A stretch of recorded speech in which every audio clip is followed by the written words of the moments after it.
Every Filipino has that one dish they swear can fix almost anything. For many Filipinos, it's sinigang. Sinigang might be one of the strangest comfort foods ever created. It's sour, not a little sour, the kind of sour that makes first-time visitors freeze mid-spoonful while their taste buds try to figure out what just happened. And yet, somehow, millions of Filipinos crave it on rainy afternoons, miss it when they're thousands of miles from home, and consider it one of the greatest dishes in the country.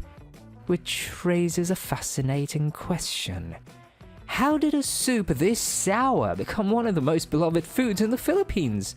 Because the story of sinigang begins long before restaurants, long before colonization, and maybe even before the Philippines had a name.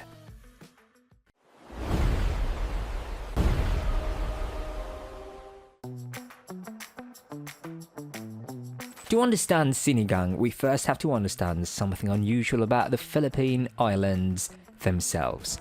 The islands are practically overflowing with sour fruit. Long before anyone called it sinigang, tamarind, camellias, santol, batuhan, and countless other acidic fruits were already growing across the archipelago. Nature had scattered acidity almost everywhere, and over time Filipinos developed a relationship with sourness that many outsiders still find baffling. Most cultures treat sourness as something to balance. Filipinos built an entire comfort food around it. They didn't try to hide it, they didn't soften it, and they certainly didn't treat it as a flaw. They embraced it, built meals around it. Eventually they built traditions around it, which raises an important question. Why? The answer may be hiding in the climate itself.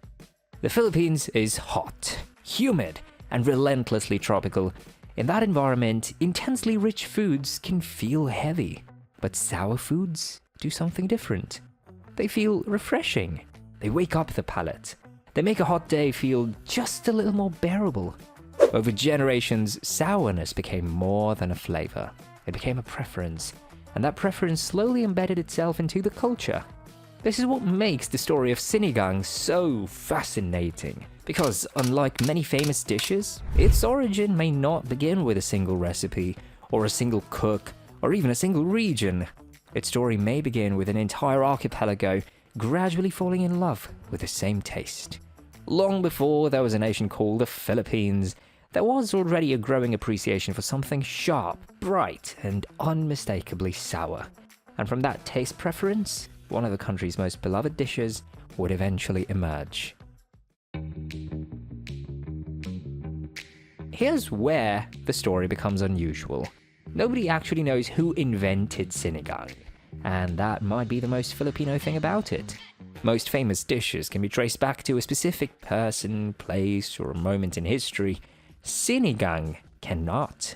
There was no celebrated chef, no royal kitchen, no historic document marking the first bowl. Instead, something much more interesting seems to have happened. Communities across different islands were surrounded by the same abundance of sour fruits, and over time, many of them arrived at the same idea. If it grew nearby, and it was intensely sour, it went into the pot. Tamarind in one region, batuhan somewhere else. Different ingredients, different islands, but remarkably similar solutions. Which means sinigang may not have been invented at all. It may have emerged naturally across the archipelago as generations of Filipinos experimented with the ingredients around them. In a way, that's what makes sinigang difficult to claim. Because it belongs to no single family, no single province, no single inventor. It belongs to the islands themselves. The surprising thing about sinigang is that Filipinos never grew tired of it. For generations, the country was exposed to new ingredients, new cuisines, new influences, yet sourness remained. And part of the reason is remarkably simple. It works. A bowl of sinigang feels refreshing on a hot afternoon. It feels comforting during a rainstorm. It pairs naturally with rice. And it adapts easily to whatever ingredients happen to be available. Fish, pork, shrimp, vegetables. Yet somehow the dish always remained recognizable. This helps explain why sinigang survived for centuries without ever needing a strict recipe. The ingredients could change, the souring fruit could change, Even the region could change, but the experience remained familiar. That bright, unmistakable sharpness became something generations of Filipinos learned to crave, not because they were taught to, because they grew up with it. And over time, that preference became tradition. Many beloved Filipino dishes carry traces of foreign influence. Lumpia arrived through migration, adobo received a Spanish name, pancit traveled across trade routes, but sinigang tells a different story. Nobody brought sour soup to the Philippines. The sour fruits were already here. The cooking traditions were already here, and generations of Filipinos were already building meals around those flavors, which makes sinigang unusual. It wasn't introduced, it emerged.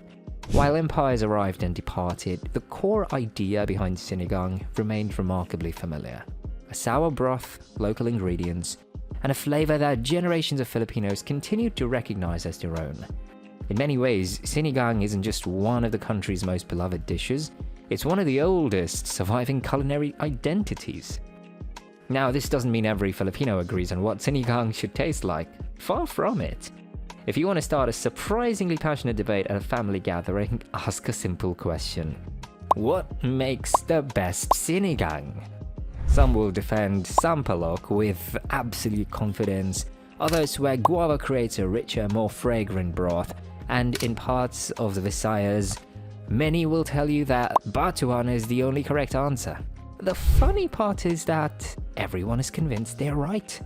And honestly, they all have a point, because sinigang was never built around a single ingredient. It was built around an idea. Use what grows around you.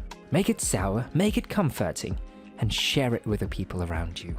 That's why sinigang looks different from one region to the next. The fruit changes, the ingredients change, sometimes even the flavor changes.